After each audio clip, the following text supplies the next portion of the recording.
Olá pessoal, eu sou o Alexandre Faustino, host do podcast Two Steps Ahead. Antes de começar mais um episódio incrível sobre empreendedorismo, negócios, carreira e família, eu vou pedir para que vocês se lembrem de que esse podcast foi desenvolvido para transmissão de conhecimento, para que você tenha uma carreira, uma jornada, um balanço entre a empresa e a sua casa cada vez mais sólida. Esse podcast faz parte de uma plataforma de comunicação desenvolvida para você. Então, por isso, se inscreva no nosso canal, dê o seu like e ative o sininho para ser avisado a cada novo episódio. Siga-nos também nas nossas redes sociais que estão aparecendo aqui na tela e também aqui embaixo na descrição. Lá você encontrará conteúdos exclusivos, bastidores das gravações, ficará por dentro de todas as novidades e ainda poderá interagir comigo e com toda a minha equipe. Também incentivo cada um de vocês a curtir, comentar e compartilhar esse episódio com seus amigos, colegas de trabalho, família e em suas redes sociais. A sua participação é fundamental para o crescimento do podcast e para alcançarmos mais pessoas com nossas dicas valiosas. Você tem a oportunidade de ser um agente de mudança ao meu lado, de influenciar positivamente aqueles que estão ao seu redor. Ao compartilhar essas dicas valiosas e o nosso podcast, você está contribuindo para que mais pessoas possam alcançar o sucesso em suas vidas, se tornando também Two Steps Ahead. E para quem prefere ouvir apenas o áudio, tem uma ótima notícia. O nosso podcast também está disponível nas principais plataformas de áudio, como Spotify, Apple Podcasts, Google Podcasts e muito mais. Assim, você pode nos acompanhar onde e quando quiser. E não se esqueça de deixar os seus comentários e sugestões. Eu quero saber a sua opinião, eu quero responder às suas perguntas e abordar os temas que são relevantes para você. Então vamos juntos, sempre Two Steps Ahead, e aproveite mais um episódio de insights e conhecimentos para impulsionar a sua jornada empreendedora. Obrigado pela sua audiência e pela sua participação ativa. O podcast Two Steps Ahead está no ar. E hoje nós temos o prazer de receber um executivo extraordinário, cuja trajetória profissional é repleta de conquistas e projetos incríveis. Ele já foi presidente de uma renomada empresa americana aqui no Brasil, mas a sua história vai muito além do sucesso corporativo. O que diferencia esse executivo é a sua busca incessante pelo equilíbrio emocional e a sua vontade de manter os pés no chão.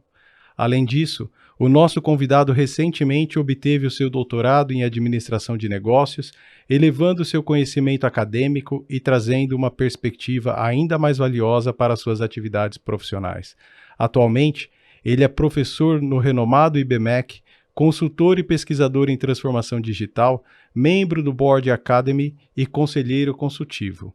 Sua missão é clara: quer divulgar e difundir a transformação digital no Brasil, compartilhando sua expertise e promovendo uma mentalidade orientada para o futuro.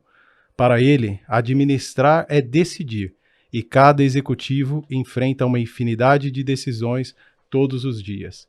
No entanto, ele reconhece que as decisões estratégicas exigem uma sensibilidade especial, baseada em conhecimento, experiência e uma abordagem diferenciada de pensamento. São essas decisões que lidam com novas direções, políticas de preços, lançamentos de produtos e a busca por vencer a concorrência. Estamos ansiosos para mergulhar nessa conversa e aprender com a vasta experiência e sabedoria do nosso convidado. Preparem-se para ser levados a um novo patamar de entendimento sobre liderança, transformação digital e o poder das decisões estratégicas. Estamos à frente dos acontecimentos e o nosso convidado nos leva a dar 2 passos à frente. Seja muito bem-vindo, meu amigo, professor Dr. Roberto Pique. Bom dia, muito obrigado. É um prazer estar aqui com vocês. Eu queria começar, Pique, essa conversa falando sobre decisões estratégicas. Durante muitos anos você esteve à frente de uma das maiores empresas no segmento automotivo. Tem muita gente que nos ouve de dentro dos veículos e através de centrais multimídias e produtos que passaram pelas suas mãos. E durante todo esse tempo que você passou por lá, você teve que tomar decisões todos os dias. E eu queria que você começasse contando para a gente como é que foi a sua chegada na Vistion, ainda antes de liderar, o que é que passava pela sua cabeça naquele momento para a gente construir essa jornada de quando você chegou até o momento em que você passou a tomar decisões que impactaram e impactam a vida de muita gente? Você falou bem desde o começo que a gente passa por decisões o tempo todo e eu estava trabalhando na Valeo, que já é uma automotiva importante, quando a Vistion foi lançada globalmente, e isso foi no finalzinho de 1997. Por coincidência, eu estava na Alemanha quando a Vistion apareceu no Salão de Automóveis de Frankfurt como uma empresa que surgiria no mercado, ainda não estava bem definido o que era. E naquele momento eu já tinha me decidido a buscar novos desafios, porque a Valeo era muito bem estabelecida no mercado e a gente fazia gerenciamento de conta, mas não conquistava novos mercados, porque eles já estavam conquistados, né? A concorrência era muito pequena. E quando a Vistion me convidou para fazer o processo, eu fiquei bastante animado, e quando eu descobri que a gente ia sair do zero, porque a Vistion foi um spin-off da Ford, e a Ford seria administrada por um grupo dentro da Vistion, e nós seríamos contratados para formar um outro grupo de comercial, de negócios, para desbravar o mercado. E era isso que eu queria, então eu decidi largar uma carteira, digamos assim, que a gente tinha na Valeo, para ir buscar algo totalmente do zero com todos os outros clientes com a Vistion. Era uma empresa bem respaldada, já parecia grande, o faturamento que ela tinha na Ford já era bastante consistente, mas era um baita desafio. Quer dizer, enxergou uma oportunidade diante não de uma crise exatamente, mas de algo que não existia. Quer dizer, vou deixar aqui a zona de conforto, Isso. Vou partir para um caminho... Não era crise, exatamente isso. Era sair da zona de conforto e falar, pô, vou me desafiar agora. Será que eu realmente vou conquistar o mercado?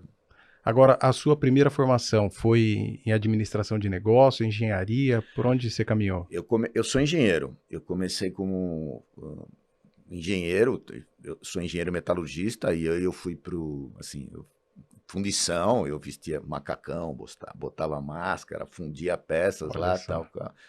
Trabalhei assim durante muito tempo, aí eu fiz pesquisa e desenvolvimento, e o veio de negócio veio de uma dessas empresas. Quando uma dessas empresas me contratou para montar uma pequena fundição para fornecimento interno, a gente montou, esse fornecimento interno aconteceu e sobrou capacidade. E a gente falou, o que a gente faz com essa capacidade? Falei, vamos para o mercado vender. Então aí foi o meu primeiro contato com negócios. Sai da produção e vai para negócio. E em que momento que você entendeu que decisões estratégicas eram fundamentais para que houvesse o sucesso na sua carreira?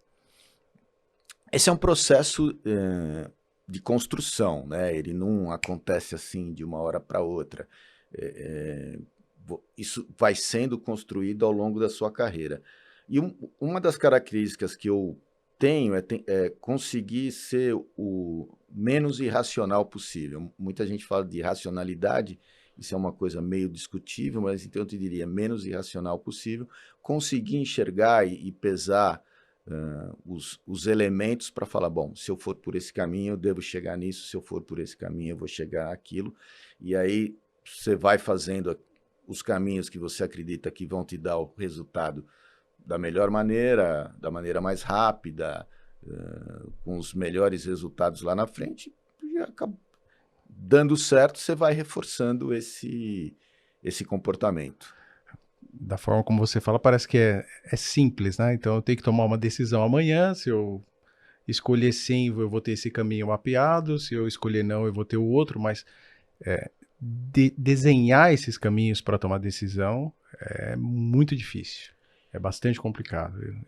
Eu creio que ao longo do tempo a gente vai buscando um aperfeiçoamento desse feeling, desse estudo. Sem dúvida. Né? E aí as decisões elas começam a acontecer com base na informação, no planejamento. Hoje em dia muito dado, né? Mas ela tem uma carga do nosso entendimento, da nossa maturação muito grande, né?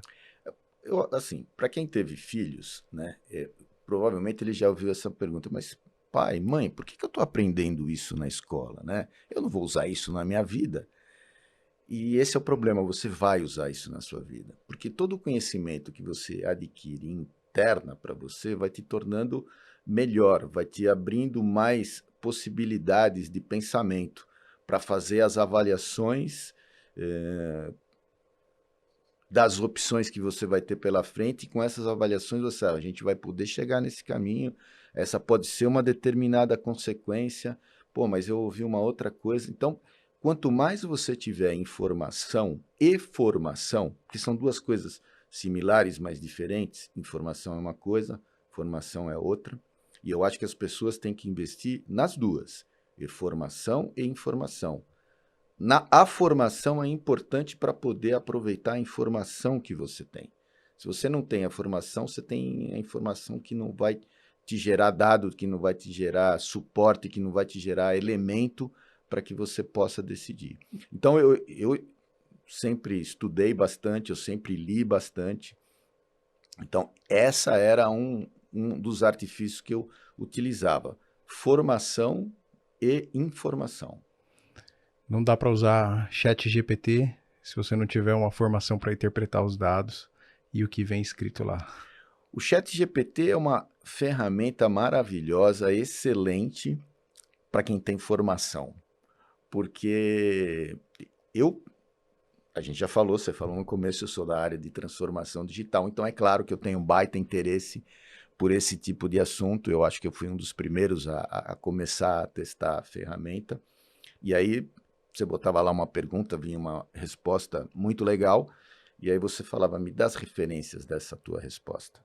As referências não existiam. Então, por mais que estivesse bem escrito e fizesse sentido, cadê a referência daquilo que você me falou? Então, não desqualifico, muito pelo contrário, está começando, vai melhorar muito. Mesmo nesse começo, ela pode ser muito útil, mas se você não tiver senso crítico, ela te mata. Então, você falou um negócio para mim que é o fundamental, que é o senso crítico, porque até a questão das fontes, hoje, se você pedir, ele já te dá algumas fontes, algumas referências. Mas eu tenho duas linhas de raciocínio envolvendo o chat GPT. Primeiro que se você não tiver formação, você não consegue nem perguntar para o chat GPT, porque como é que você vai perguntar o que você não imagina? É Sim, claro que você claro, está claro. diante de uma situação hoje, estou aqui conversando com você, eu vou colocar no chat GPT. O que perguntar para o professor, doutor que está visitando o podcast? Ele vai trazer lá Listar um um monte de buzilhão de perguntas. informações. Agora, se eu não tiver uma formação, se eu não entender qual é o significado, não vai nem ter esse podcast.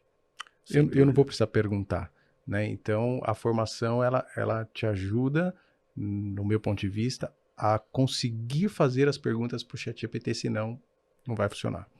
E o outro ponto que você falou, que é o senso crítico, eu penso o seguinte, ao longo dos últimos anos, aqui, principalmente no Brasil, a gente foi perdendo o senso crítico das coisas, por mais que as graduações acontecessem. Então, você vai pegar um menino lá com 6, 7 anos de idade, vai para o primeiro ano do ensino fundamental, vai transitar pelo ensino médio, mas a capacidade crítica, analítica, ficou muito prejudicada nos últimos anos. E se você não tiver bem desenvolvido através do conteúdo acadêmico e do apoio externo, através de livros, network, como é que se questiona o que a tela está te mostrando? Porque ela pode colocar numa roubada, né? Pode. Então, Sem dúvida. É isso. Condensando bem o que eu falei. É formação com informação e senso crítico. É para você poder aproveitar a quantidade de dados que estão disponíveis hoje. E se a pessoa se fecha nesse mundo, ela realmente vai acreditar no que não deveria acreditar. Esse é um dos problemas que a gente tem hoje. verdade. E você tem exemplos práticos assim de decisões estratégicas que você tomou durante o desenvolvimento da sua carreira e já fazendo o paralelo, como você tocou no tema filhos, e também decisões estratégicas que envolveram a sua família? Olha, Decisões estratégicas, a gente, em seleção de pessoas, montagem de times, seleção de negócios, assim, foi praticamente meu dia a dia depois que eu assumi a posição executiva. Então, a gente teve vários exemplos de estar você conhece bem como funciona o mundo de montadora, mas quando você vai ganhar um negócio com uma montadora, se você ganhar aquele negócio, você faz parte daquele projeto, daquele carro durante alguns anos. É diferente do que você estar vendendo todos os dias um determinado produto, né? Por exemplo, você vai vender uma central multimídia para uma concessionária, você tem que estar lá com o seu vendedor toda semana oferecendo esse produto para o comprador da concessionária. E se você ganhar uma central multimídia com uma determinada montadora, você ganha no projeto, desenvolve junto com o carro e ele vai junto. Então, uma das primeiras decisões estratégicas que acabaram me trazendo resultado positivo foi que os meus executivos comerciais deveriam ser homens de negócios. Não homens de vendas, e sim homens de negócios. Ou seja, um cara que sabe que se ele ganhar um projeto aqui, ele tem que administrar o negócio por inteiro ao longo da vida daquele produto para ter lucratividade, ter satisfação do cliente e poder estar muito bem colocado para estar no próximo negócio que a montadora for fazer quando ela for substituir aquele carro. Entendeu o conceito? Ou seja, é um executivo, não é de vendas, ele é um executivo de negócios. Ele tem que se preocupar com tudo. Como é que está a produção, aonde o produto é montado, se o cara que monta o produto está satisfeito com aquilo lá. Eu tenho uma história bastante interessante, porque essas coisas vão sendo construídas ao longo da carreira. Quando eu trabalhava na Valeo, a gente fornecia os módulos de resfriamento para a Volkswagen e para a Fiat. E apesar de não fazer parte do escopo, eu já tinha esse entendimento de ser muito mais um cara de negócios e conhecer o processo inteiro. Então eu ia na fábrica ver os módulos de resfriamento serem montados na Volkswagen e na Fiat. E a gente começou a ter muita reclamação da Fiat, que caía um coxim, que na hora que eles iam montar o módulo de resfriamento, na verdade, faltava o coxim, aquilo lá batia e dava muito retrabalho. Falei, puxa vida, mas a gente faz a mesma coisa na Volkswagen e eu não tenho problema. Por que está acontecendo isso? Eu fui na Volkswagen olhar. A hora que eu cheguei lá, tinha um rapaz que era da Valeo, que fazia o sequenciamento para a montagem. Falei para ele, escuta, eu não lembro o nome dele. Eu tenho muita reclamação na Fiat que cai o coxim, os caras têm problema na linha de montagem e tal. Falei, você não tem esse problema aqui? Ele falou, nossa, eu tenho direto. Toda vez que eu vou sequenciar isso daqui para eles montarem na linha, tá faltando um ou outro. Eu vou lá, pego e ponho. Então eu peguei e falei, tá aí. Cheguei na Valeo, falei, vamos botar um cara na Fiat, pré-montagem, vendo se tá faltando e a gente coloca, porque era inerente do produto. Então é isso que eu quero dizer quando o executivo tem que ser o executivo de negócio. É o cara que vai entender o processo daquele produto dele. E a gente conseguiu implementar isso na Visteon e a equipe que a gente montou lá era fantástica com relação a isso. Não, muda tudo quando você sai de vendas e vai para negócio, não é pouco. Muda tudo. Muda então, tudo. Esse é um dos exemplos que eu posso te dar de uma decisão estratégica. Eu diria para você que a primeira empresa que eu tive depois que eu saí do mundo corporativo, dirigindo a Siemens, foi a R70, ou é a R70, porque a R70 está aqui até hoje. E a R70 só foi possível porque lá na Siemens eu comecei a transformação de venda para negócio. Porque a amplitude que você tem quando você pensa em negócio, ela é completa. Completamente diferente. Ela é completa. Então, o ir para a China atrás de fornecedores nasceu lá na Siemens, quando a inquietação fez com que eu aposentasse o cartão de visitas de vendas e transformasse em unidade de negócio. Então, se a gente não tem um fornecedor competitivo, a gente tem que ir atrás. Se a gente não tem a manufatura correta, a gente tem que ir atrás. Se o cliente está reclamando e a gente está tendo um problema de pós-vendas, a gente tem que ir atrás. Então muda tudo. E a hora que você vai para negócios, aí o que eu entendo que diferencia uma carreira evolutiva para uma estagnada é a capacidade que o homem de negócios tem de resolver problemas. Porque você tem dois tipos de perfis. Você tem aquele que foge de problema e você tem aquele que resolve problema. E eu creio que a evolução é completamente diferente, porque os problemas eles sempre vão acontecer. Né? É bobagem a gente pensar que a gente vai lançar um produto perfeito, a gente vai montar um time perfeito, até porque o time é composto de gente, e gente muda todo dia. Agora, se a cada problema que surgir, você pensar na solução, buscando tomar decisões cada vez mais assertivas, eu entendo que esse é o principal ingrediente para que um homem de negócios tenha uma carreira progressiva. Falando nisso, primeiro que eu concordo, mas uma coisa uma decisão estratégica também, porque quando você chega num nível como executivo, a quantidade de problemas que você tem abaixo de você é muito grande. Então você também tem que ser estratégico e escolher aquele que vai eleger aqueles que você vai estar pessoalmente envolvido. Você tem que ter um time bom para resolver a grande maioria e falar, não, eu tenho 3 ou 4 que esses eu vou olhar de perto. Para você não afogar em todos eles, né? Porque eu vejo isso muito acontecendo, eu vi muito acontecendo, de jovens executivos, quando assumem uma determinada posição, achar que eles têm que resolver tudo. E acabam não resolvendo nada. Então, ter uma boa equipe para poder delegar e eleger aqueles que realmente são os principais e que você vai gerenciar de perto. Isso eu acho uma coisa que me ajudou bastante. Legal, eu penso que o líder, ele precisa entender que a liderança dele não é pela força, nem pelo que ele escreve, mas é pelo que ele faz. Eu não creio que um líder que foge de problemas, ele vai ter uma equipe que resolva problemas. Pelo contrário, eu acho que vai desencadear um processo em cadeia, onde o presidente vai mandar a diretoria resolver, a diretoria vai mandar a gerência, que manda a supervisão, que manda a coordenação, e vai cair lá no estagiário. E aí o estagiário, que não tem nada a ver com o pato, vai acabar resolvendo do jeito dele, e aí volta o problema e vai lá para cima quando já está numa magnitude muito maior.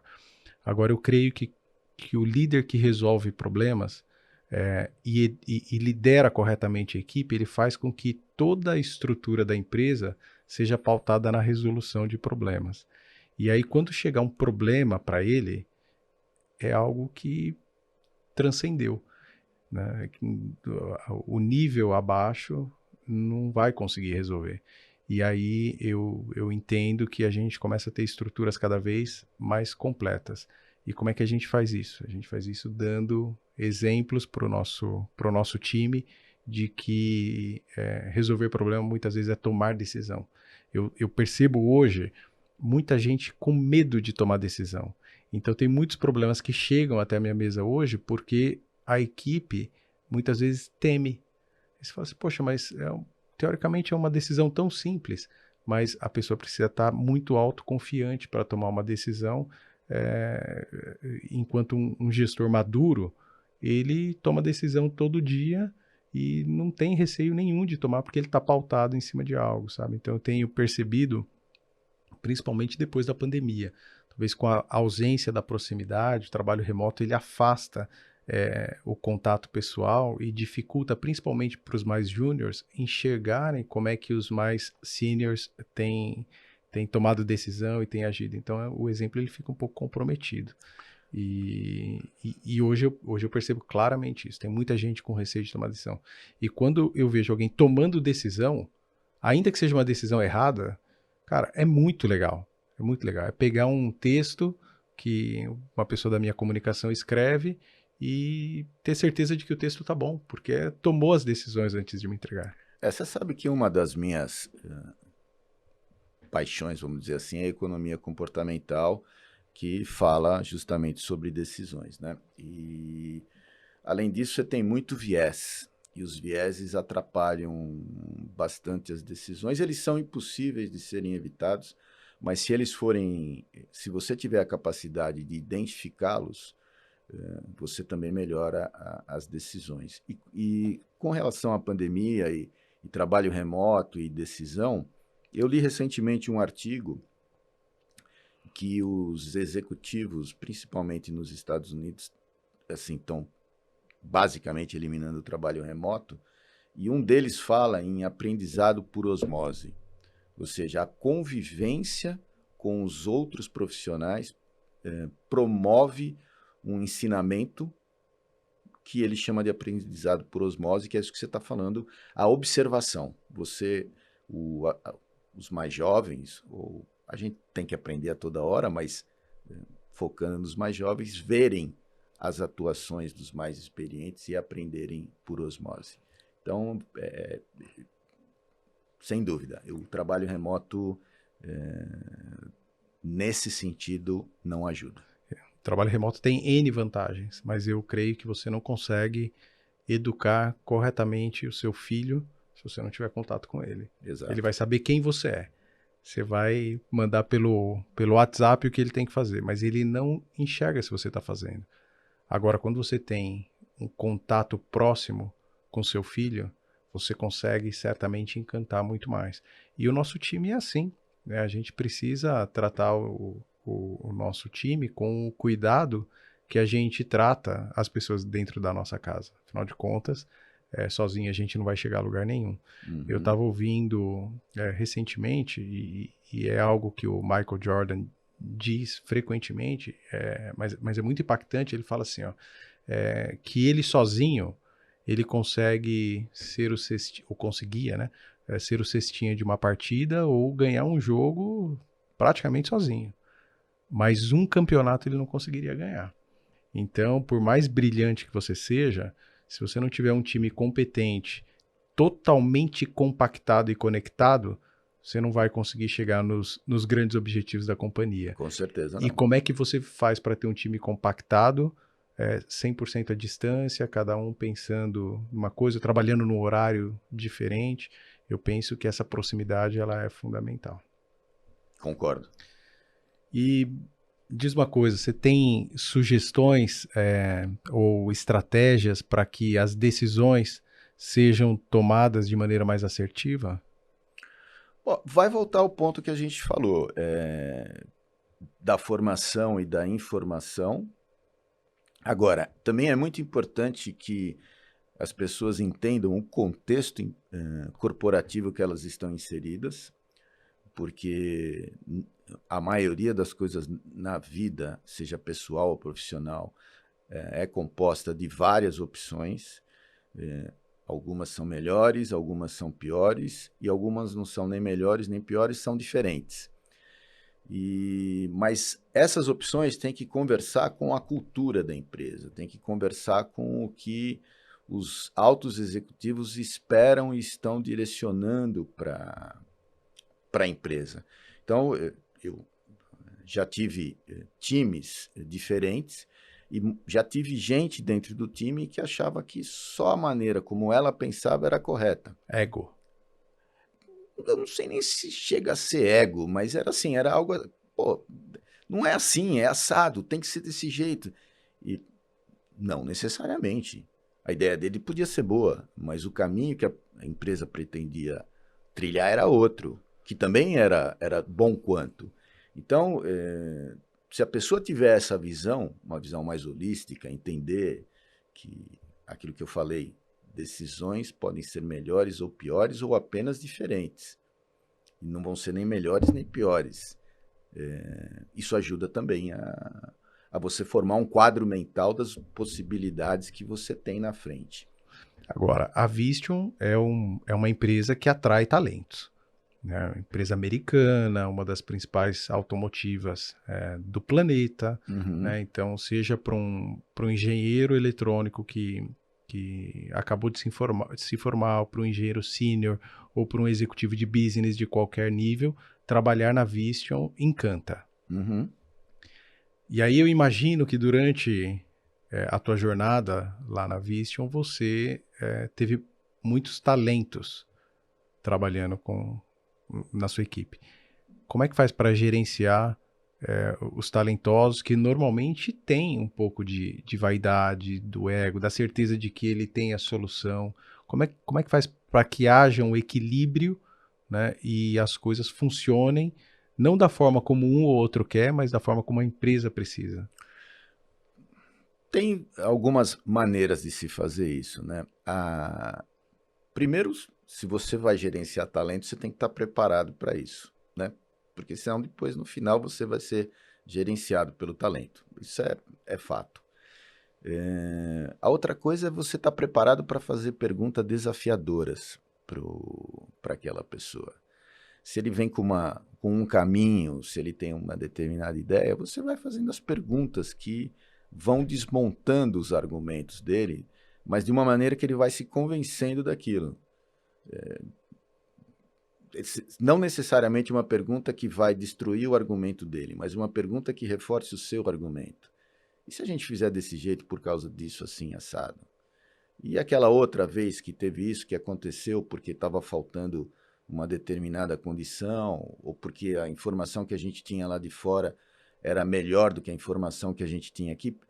As perguntas que desafiam a pessoa faz com que ela pense. E quando ela pensa, ela acaba tendo outras alternativas. E quando você formula perguntas, você acaba refletindo sobre as próprias perguntas e aprende com as próprias perguntas? Indiscutivelmente, não tenha dúvida de uma coisa, quando a gente fala isso, parece que a gente está falando, não, estaria se colocando no lugar dessa pessoa que, não, só eu tenho razão.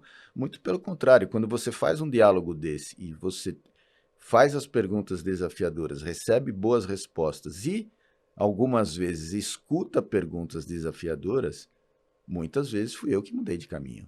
Você, como gestor, mudou de caminho. Sim, claro, claro. E faz parte mudar de caminho? É fundamental. Se você não aprender a mudar de caminho, você fica rapidamente para trás. Uma das vantagens de você ter talento trabalhando com você é justamente essa. É eles te apresentarem novas visões, novos caminhos, novas maneiras de tomar decisão. Não tenha dúvida disso. Agora, você tem 3 filhos, Sim. adultos, formados Uhum. e com bons, não necessariamente cargos, mas com Bem boas encaminhados. posições Isso, bem dentro de encaminhados. empresas distintas, não é Isso, isso? isso.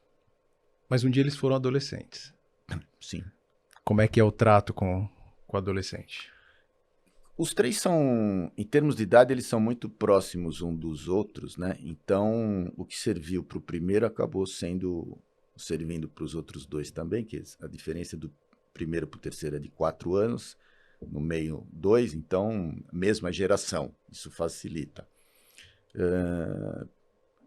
Conversando, quando meu primeiro filho ficou adolescente, eu estava... Você sente aquela dificuldade, porque muda muito, né? De criança para adolescente. Você sente os interesses se distanciando. E uma amiga minha falou para mim assim, olha, você tem que achar um ponto em comum. Um só. E a partir desse ponto você constrói toda uma relação. Então eu fiz isso com o mais velho, e foi o futebol. E a partir daí aquilo que estava se distanciando, manteve a distância regulamentar, que tem que existir, pai é pai, filho é filho, cada um tem a sua vida, são gerações diferentes, mas uma distância saudável, uma distância próxima, eu diria para você. Não é aquela distância, vai próximo, nós somos próximos desde então, e continuamos próximos, não só os 3, mas os 5, eu, minha esposa e meus 3 filhos. E uma das coisas que eu adotei, que nós adotamos, né? Porque isso é uma coisa que você não adota sozinho com o filho, é demonstrar valor, quais são os seus valores, quais são as suas crenças, não só falando, porque eu acho que falando é um pouco vazio, mas é a maneira como você age e delegando para eles a responsabilidade deles serem o que eles quisessem ser. Né? Então, a minha cobrança nunca foi faz isso, faz aquilo, você tem que ser desse jeito, daquele outro. eles sabiam qual era a expectativa que nós tínhamos para eles em função daquilo que a gente vivia. E estamos todos muito bem equilibrados. Quais são as formações? Eu tenho dois... Não, eu ia errar aqui. Um é administrador de empresas, que ele trabalha como gerente de marketing numa indústria de bebidas. Um é advogado, que trabalha num grande grupo de comunicação. E um é economista, que está num grande banco. Quer dizer, 3 caminhos distintos. Nenhum engenheiro. Não existe uma simetria total e absoluta entre os 3. Com cada um, Não. é um tom diferente. Sim. Mas as pessoas são diferentes, então você se relaciona de uma maneira diferente com cada uma delas. E eu vi muitos pais fazendo isso para aquele filho que ele tem mais afinidade, ele fica mais próximo, ele troca mais ideias. E o que a gente colocou para a gente é assim, cada um é diferente.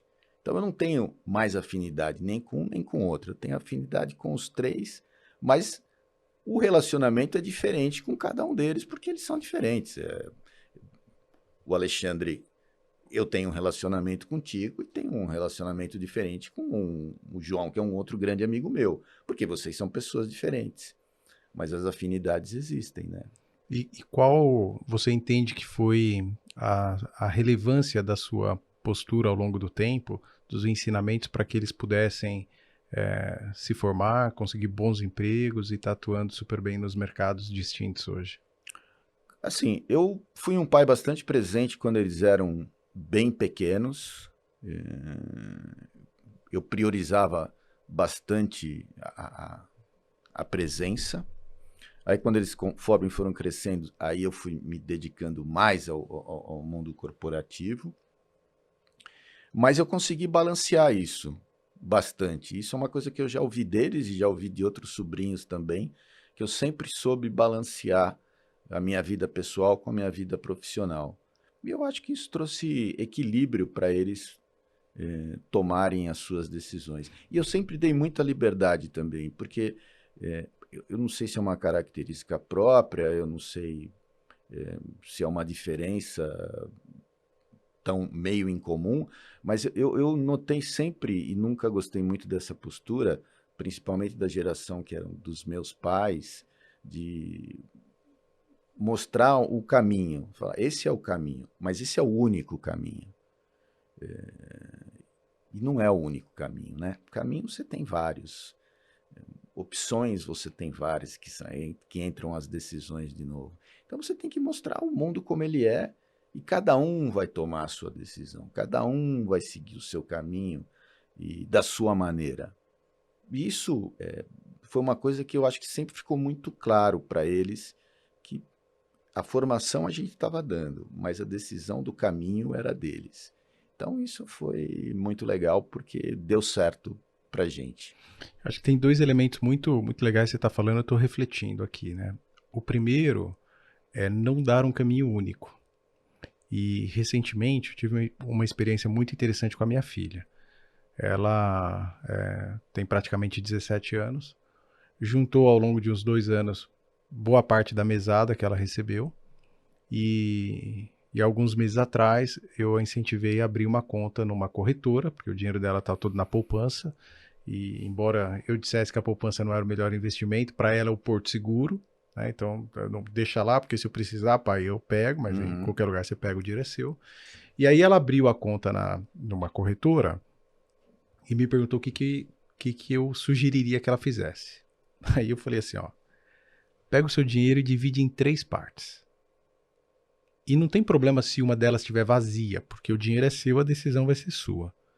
Mas a primeira parte você vai colocar num tesouro direto. Melhor do que poupança, o credor é o nosso país, é seguro e vamos escolher o melhor título.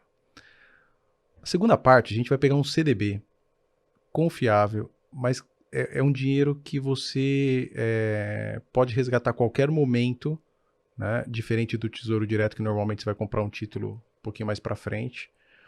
E a terceira parte, bolsa. Aí ela falou, tá bom, eu vou dar uma pensada, eu só sei a resposta do terceiro. Eu falei, qual é? A terceira é 0.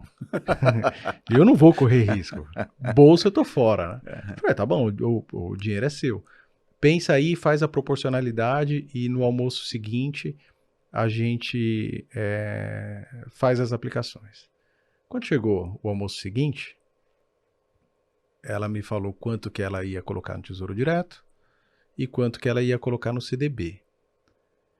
E na bolsa, que era 0, ela falou assim, pai, eu vou te dar a chance, olha isso, eu vou te dar a chance de me convencer que a bolsa é um bom negócio. Pô, eu não tenho que te convencer, né? Você que tem que tomar a decisão, mas deixa eu te explicar por que eu acho que pode ser um bom negócio e o que você faz para equilibrar. E contei uma sistemática para ela, aí ela fala assim para mim, não, você me convenceu, eu vou aplicar na bolsa. Dos 3, o que ela mais faz hoje é a bolsa, gosta da bolsa, tem aprendido a bolsa e ela falava que odiava economia até algum tempo atrás. Depois que ela começou a movimentar o dinheiro dela e transitar pelos 3 níveis que a gente colocou, ela hoje fala assim, talvez eu seja economista. Porque eu entendi que eu gosto de dinheiro. Então, assim, não teve um caminho mandatório. Teve a explicação e o suporte. Então, hoje acontece um negócio muito legal, que quando ela vai tomar uma decisão, ela me consulta. Fala assim, o que você acha de eu fazer esse movimento com o meu dinheiro? E ela tem o sonho de estudar nos Estados Unidos e morar nos Estados Unidos. E ontem, no almoço, eu perguntei para ela, falei, escuta, você vai morar nos Estados Unidos, você vai ter que tomar decisão. Ela falou assim, mas não tem problema nenhum, eu te ligo no WhatsApp, eu espero um pouquinho, mas eu preciso te ouvir.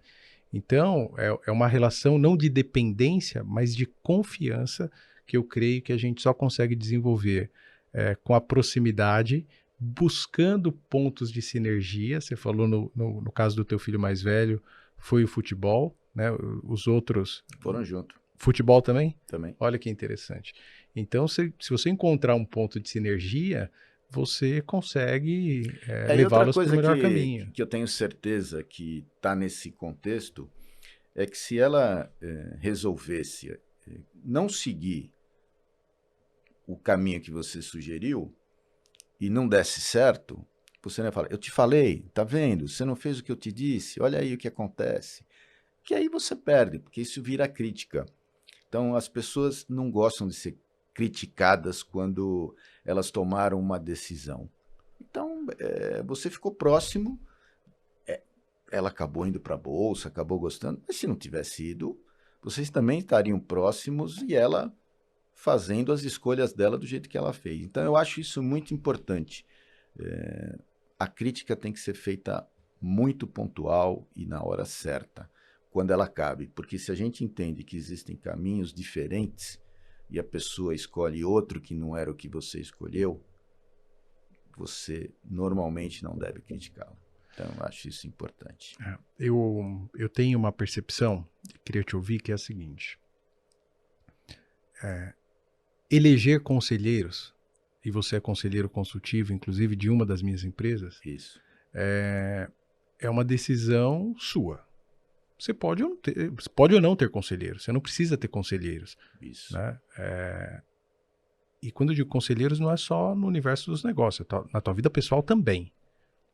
Mas a partir do momento que você elege um conselheiro ou um grupo de conselheiros, você precisa estar pronto no mínimo para ouvir o que o conselheiro ou o grupo vai te dizer. Porque se não for para ouvir, melhor não eleger. Claro. Deixa para lá. E o trato que a gente tem com o time, com as nossas esposas em casa, com os nossos filhos, ele segue a mesma dinâmica.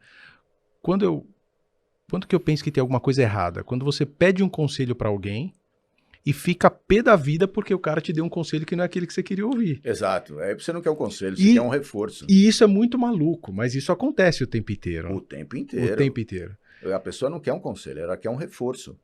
É diferente. Ela intitula como, eu preciso do seu conselho, mas na verdade ela já tem tudo pré-concebido e ela quer um reforço daquilo que ela pré-concebeu. Você não deu, não era isso. E como é que faz? Numa empresa com milhares de funcionários, como foi teu caso, com diversos liderados com uma liderança fora do Brasil que talvez muitas vezes tenha te perguntado, mas com uma ideia preconcebida e não o embate, mas a discórdia é inevitável, né? Como é que faz para ascender na carreira, ganhar liderados mesmo com a divergência? Como é que você fez? Sempre foi com bastante argumentos, né? Assim, você tem que estar, de novo, você tem que ter formação, você tem que saber daquilo que você está falando, você tem que ter propriedade, mas é fundamental também que você tenha o famoso jogo de cintura, ou seja, essa ideia é melhor do que a minha, então eu vou mudar. Essa ideia é diferente da minha. Por que então que eu seguiria por esse caminho? Temos que analisar. Agora, essa ideia é pior do que a minha. Essa eu não vou aceitar. Então, aí não importa de onde ela está vindo. Se ela está vindo da liderança que estava nos Estados Unidos, ou se ela está vindo do seu time. Se você tem a consciência de que ela é pior do que a sua, então essa não. Essa não. Essa não por esse caminho a gente não vai seguir. E você tem que ter essa segurança, principalmente para falar para cima. Né? Não, essa não é a melhor, e aí você vai ter que entrar no embate para explicar por que não é melhor. As diferentes, as melhores também são indiscutíveis. Se é melhor que a sua, vai fazer. E as que são diferentes, aí é que você discute um pouco mais. Agora, tem muita gente que, na hora de tomar a decisão, pensa no benefício próprio. E aí, quando eu falo pensa no benefício próprio, tanto pode ser um benefício pessoal, ou como pode ser o benefício do seu departamento, assim, não é algo que você, eu não estou falando em desonestidade, né? Eu estou falando em benefício mesmo. Isso atrapalha a melhor tomada de decisão para a empresa. Quando você pensa num ótimo local, ao invés de pensar num ótimo global. Esse era um pilar que eu usava também quando eu ia tomar a decisão de entender se eu estava buscando o ótimo global ou se eu estava buscando o ótimo local e se a pessoa que estava conversando comigo estava pensando num ótimo local ou num ótimo global. E isso é algo que assim, eu fiz durante muito tempo na minha carreira, não só quando eu estava gerenciando as pessoas, mas até quando eu era executivo de negócios. Eu tenho um exemplo com uma empresa que eu gerenciava a conta e que dois compradores em momentos diferentes, eles estavam gerenciando o ótimo local, ou seja, o melhor resultado para ele ou para o departamento de compras.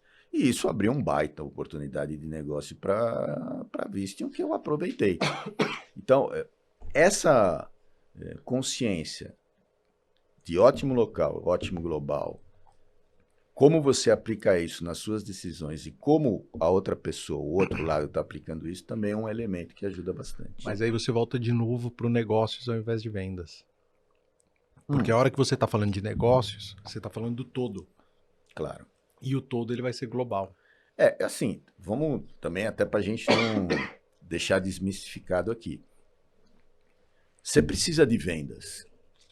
E em determinados cenários, o vendedor tem que ser puramente vendedor. A Viston chegou a ter na época, não sei se você se lembra, foi um passo anterior da gente começar o negócio que nós tínhamos antes, que era a venda de produtos da Kenwood, fabricados pela Viston no Brasil, mas vendia para concessionária, vendia para distribuidor e vendia para grande magazine, vendia para Casas Bahia, vendia para empresas similares. A pessoa de frente nesses contatos, ele é muito mais vendedor que um cara de negócio. O cara de negócio é que tem que estar por trás disso tudo. Agora, quando você ia para a montadora, então a montadora você tem que ter um cara muito mais de negócio do que de vendas. Porque são negócios maiores e que o relacionamento de longo prazo faz muito sentido. Então, para não parecer que a gente está fazendo uma crítica a vendas, né? Eu acho que isso é um talento também, mas eu me pautei no mundo dos negócios e não em termos de vendas. Quando você trata como negócios, você vai continuar tendo o cara de vendas, o cara de finanças, o cara de logística. Você tem os especialistas, né? Cada um tem a sua competência. Mas o que eu via, porque hoje tem mudado bastante, é que muitas empresas da época que você está falando, elas não tinham uma pessoa que era responsável pelo negócio inteiro. Então era muito comum você ter o promotor de vendas, e eu fui promotor de vendas. Você depois tinha o vendedor, e eu fui vendedor. E aí você tinha o coordenador de vendas, o supervisor de vendas, o gerente de vendas, o diretor de vendas. Hoje, felizmente, eu não vejo assim. Eu vejo que você ainda tem o promotor de vendas, o vendedor para alguns canais, os canais mais simples, como você está falando, que a venda ela é negociável no dia a Dia a dia, dia, isso. mas um patamar acima você já tem pessoas pensando em negócios. Sem Então eu dúvida. não quero que o meu supervisor, entre aspas, de vendas não deixe de ter uma visão sobre a rentabilidade ou prejuízo que a tabela de preços dele está deixando para a empresa. Você não quer um tirador de pedidos, é isso. Você quer um cara que gerencia o Eu negócio, tá quero um certo, cara que claro. tenha a visão do todo. Isso. Ele pode bater lá na minha porta dizendo assim, olha, eu não consigo vender porque está caro. Mas a partir do momento que ele diz que o preço está alto e eu preciso baixar o preço, ele tem que ter o entendimento claro de que uma redução de preço vai gerar um efeito colateral para a empresa. Porque se ele tiver esse entendimento, ao invés de bater na minha porta pedindo uma redução de preço, ele normalmente vai vir já com uma contrapartida, que é uma solução para minimizar o impacto negativo que a gente vai ter. E essa visão eu só consigo fazer com que ele tenha se eu tratá-lo como business e não como vendas. A Visteon globalmente ela adotava um sistema que eu acho muito interessante de bônus. E o bônus era ligado a crescimento do faturamento, vendas e de margem. Ou seja, ele amarrava, isso estava muito bem amarrado, né? Ou seja, você era bonificado se as tuas vendas trouxessem margem para a empresa. Se você não vendesse, você não ganhava. E se não, o que você vendeu não desse margem, você também não ganhava. Então, amarra bem essa situação que você está falando. Legal. E deixa eu te perguntar uma coisa. Você falou agora há pouco que quando o seu filho mais velho era adolescente, você encontrou um ponto de sinergia, que foi o futebol, e começou a desenvolver as coisas com ele. E depois vieram os outros. Mas você também falou que quando eles cresceram um pouco mais, aí você deu uma acelerada no seu profissional, ou seja, você focou mais no profissional.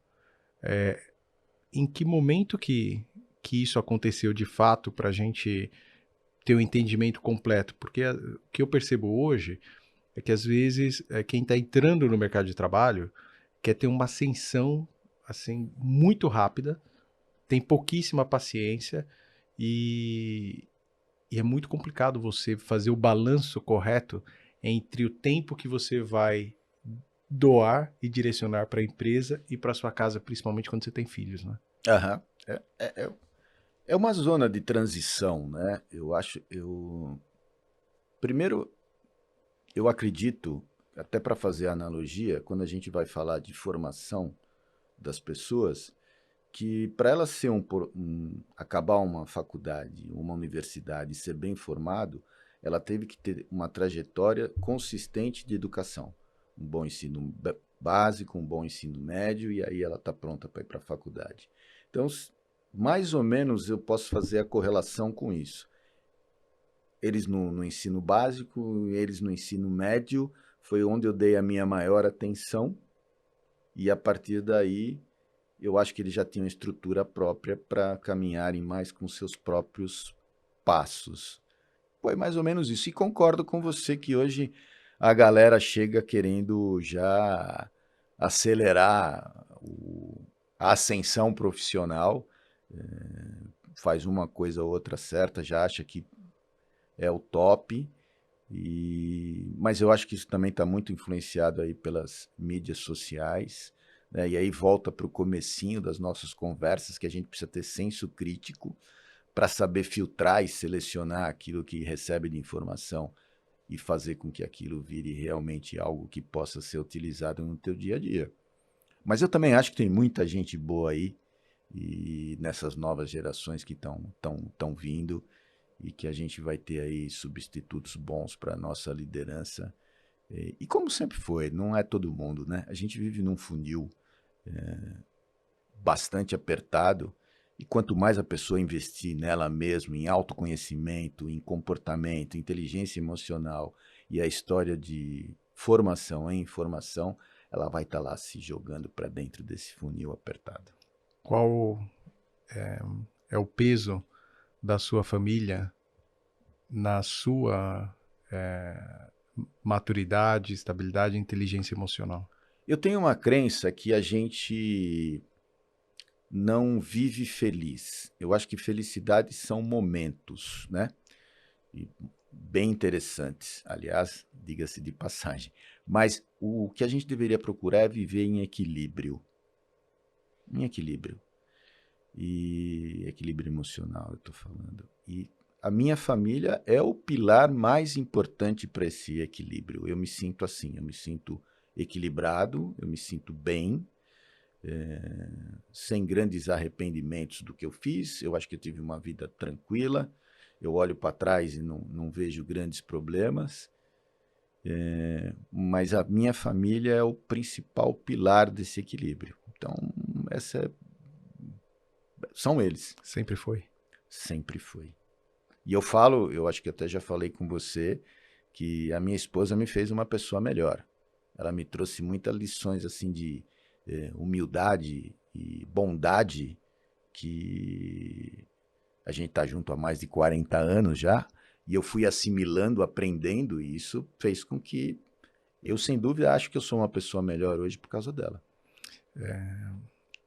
É muito louco ouvir você falar da tua esposa, porque todas as vezes que você vai falar dela com um pouco mais de profundidade, você fica com essa expressão, o De feliz, olhar né? marejado de felicidade. É verdade. E assim, é bonito demais e é inspirador. Eu não sei se você tem ideia da dimensão da influência afetiva que você consegue transmitir para as pessoas quando você fala da sua Não, esposa. não sabia disso não. É muito, muito, muito, muito Legal, bom impactante. Isso é saber. muito legal. Bom E a saber. gente está no momento de escassez, né? Você tem quantos anos de casado? Mais de 40? Mais de 40. Absolutamente escasso nos dias de hoje. Uhum. Né?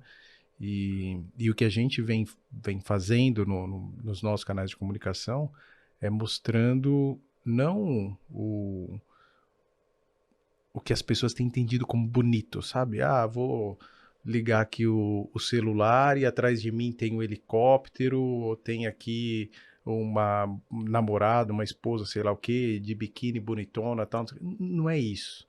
Não é isso. O que a gente quer mostrar é a vida como ela é, mostrando que dá tempo pra gente ser bem sucedido se a gente fizer as escolhas corretas, como as que você fez, inclusive, ou principalmente na sua vida pessoal. E, cara, e a gente tem... Você falou um negócio muito, muito interessante, né? A gente precisa entender que a felicidade vem de momentos, e esses momentos, eles precisam ser buscados o tempo inteiro, inclusive dentro da nossa mente. Uhum. Eu creio que se você lembrar da tua esposa todos os dias de forma positiva, essa emoção que você demonstrou vai estar sempre contigo. Vai estar sempre Vai com a estar gente. sempre. Vai Com a estar gente. sempre. Então isso é muito, muito, muito, muito legal. Agora, eu queria abordar 2 temas para a gente fechar essa conversa aqui. Eu imagino que você tenha tido na Visteon muito glamour, muita regalia, estacionamento interno, carro da empresa, cartãozão. Tinha isso? Tinha tudo isso? Tinha tudo isso. Muito bom. Como é que você balanceava para manter os pés no chão, sabendo que depois das 6 da tarde você voltava a ser o Roberto Pique Júnior e não mais o número 1 da empresa americana, multimilionária, não sei o que, qual... Eu acho que foram vários caminhos, né? Primeiro, como eu falei, eu primeiro dediquei a minha vida a ter uma estrutura familiar robusta, então eu não cheguei a ser um executivo muito jovem. Isso já me fez refletir mais. Não teve deslumbramento por causa disso. Segundo, que eu sempre tive uma consciência muito grande de que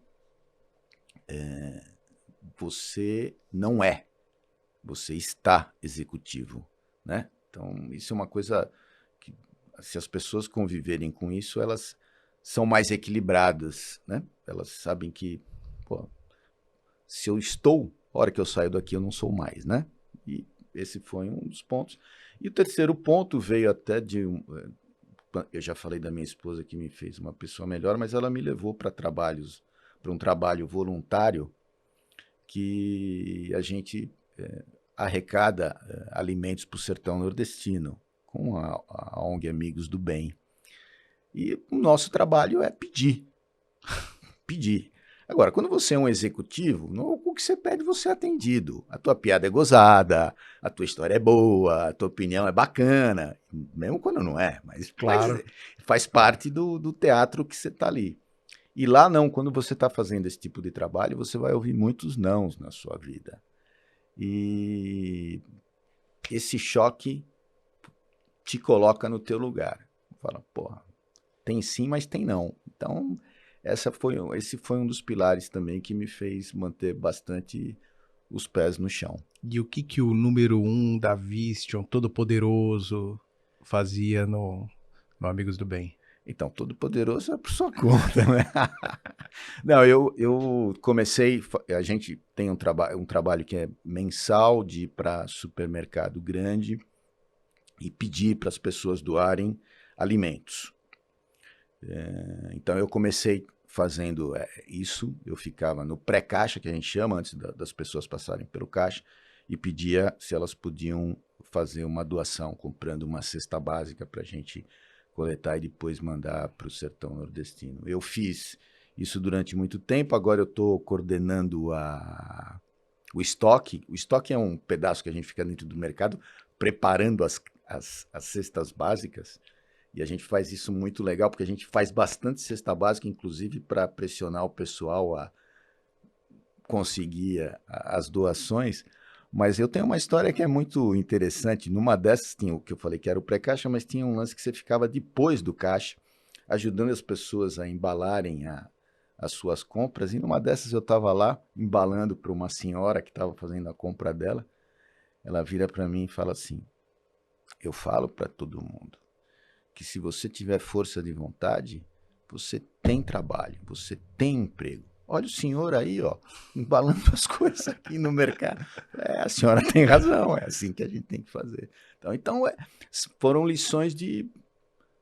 Eu não parei para explicar para ela quem eu sou, o que eu estava fazendo. Ok, legal, ela me viu assim, isso traz você Mas tem uma reflexão forte por trás aí, interioriza em humildade, eu acho. E tem uma reflexão forte, porque ela tá te olhando lá, ela não sabe quem você é, e tá, talvez pela idade, falando, olha, tem tanto menino aí que fala que não tem emprego e você aqui tá embalando minhas compras. E no mínimo a gente consegue refletir que é verdade. A gente tem função durante toda a nossa vida, né? E aí eu vou engatar com a próxima pergunta, que é assim, como é que foi deixar num determinado dia todo o glamour, todo os sims que você ouvia lá na Vistion, pegar suas coisas e ir embora para casa, agora só o Roberto Piqui Jr. Conta como é que foi. Olha, na verdade, assim, isso... Primeira coisa, você tem que ter a dimensão de que um dia acaba. A posição executiva, um dia ela acaba. E se você tem essa dimensão muito clara na sua cabeça, você vai se preparando para isso. E eu me preparei. O doutorado foi já pensando nisso, porque eu me doutorei em 2020. Poder falar expor a minha experiência, o conteúdo que eu adquiri ao longo desse tempo também já era um planejamento. E aí, no dia que houve ao longo de 2021, houve toda uma preparação para isso tudo, até que culminou na saída. E honestamente, Alexandre, a hora que culminou a saída, foi assim, um botãozinho. Pack! Acabou. Vida nova. Tranquilo. Sem problemas nenhum. E o que você quer fazer daqui para frente? Isso que nós estamos fazendo aqui agora, falar, expor a experiência, discutir, escutar, aprender conteúdo. Eu quero levar uma vida de conteúdo. Tá, muito legal. Eu vou pedir para colocarem aqui embaixo os seus dados de contato para quem quiser te ouvir, quem tiver oportunidade de tê-lo como conselheiro para trocar ideias e você certamente vai conseguir ajudar muita gente, muito empresário, carreirista, que você tenha a autoridade que você merece. Eu te conheço já há muitos anos, a gente fez bons negócios quando você estava à frente da Visteon, mas eu acredito que o melhor ainda está por vir, porque pessoas ou profissionais com o seu nível de conhecimento precisam ter autoridade no nosso país. Precisam ter autoridade. Eu acho que essa moçada que está chegando agora no mercado de trabalho e as que chegaram e estão em desenvolvimento, eles precisam ter como referência mentores que têm uma jornada construída, que não acham o que tem que fazer, que sabe o que tem que fazer, que conta como é que deu certo. E óbvio que hoje a gente tem muito mais gerações convivendo juntas, porque a expectativa de vida aumentou, a tecnologia hoje é completamente diferente de 50 anos atrás, então as gerações elas são cada vez mais heterogêneas, mas eu creio que uma pessoa e um profissional como você, que tem uma jornada e que sabe ouvir, você falou um negócio muito importante hoje aqui, ouvir, perguntar, né? E você não pergunta e responde, você pergunta e ouve. Sim, né? sim. Tem muito a agregar, Então, muito legal essa conversa, eu espero que a gente tenha N outras oportunidades para a gente conversar aqui nesse podcast e fora daqui, e que você construa uma jornada daqui para frente de influência positiva para todos aqueles que te ouvem, que te veem, que têm o privilégio, como eu, de te conhecer pessoalmente. Muito legal. Obrigado, o privilégio é meu também, você sabe disso. E é isso, nós estamos aqui justamente para isso, para divulgar conhecimento, para divulgar experiência, para compartilhar experiência e também para quem quiser falar de carreira, aconselhamento executivo, é o que eu gosto de fazer. Seu contato está aqui e eu te agradeço e encorajo você que está nos assistindo, que está nos ouvindo, a compartilhar esse conteúdo com todos os seus amigos. Você tem a oportunidade também de influenciar positivamente todos aqueles que estão à sua volta. Essa é uma plataforma de comunicação voltada 100% ao conhecimento, baseada numa jornada que já existiu. De novo, eu digo para vocês que eu não tenho absolutamente nada contra a Boa Vida, o avião, o helicóptero, a Ferrari, a McLaren, creio que você também não. Claro que não. Todo mundo quer, mas é assim, o mais importante para a gente influenciar pessoas, de fato, não é dizer o que a gente tem, é compartilhar como chegar lá. E essa plataforma de comunicação foi feita para isso. Então, não deixe de compartilhar. Aciona o sininho aqui embaixo para você receber uma notificação toda vez que um novo conteúdo for disponibilizado. Você pode me seguir nas minhas redes sociais. Vocês vão encontrar lá programas de mentoria, treinamentos e todos aqueles que quiserem se conectar comigo receberão material de bastante conhecimento, com a verdade, com a honestidade sempre colocada à mesa. Eu espero vocês no próximo episódio. Muito obrigado.